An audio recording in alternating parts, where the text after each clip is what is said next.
everyone, in today's video I will show the two ways of setting Opera as your default browser on this Oukitel K13 Pro smartphone. So the first way, you want to open up the settings. Here look for the apps and notifications category, or simply apps. It is right here, as you can see. Now go for the advanced section, expand it, choose default apps, browser app, and here all that it's left to do is to select Opera by simply tapping on it. And if I'll get back, we'll see that the Opera has been successfully set as our default app for browsing. That is also the second way to do that, directly from the Opera application, so let's go ahead and open it. Here at the bottom right corner, tap on your avatar, then go for settings, scroll down a little, choose default browser, next.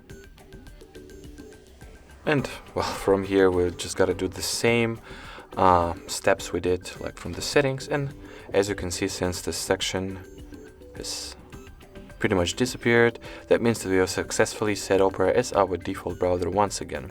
Alrighty, so that was it for this video. Thank you so much for watching, and bye bye.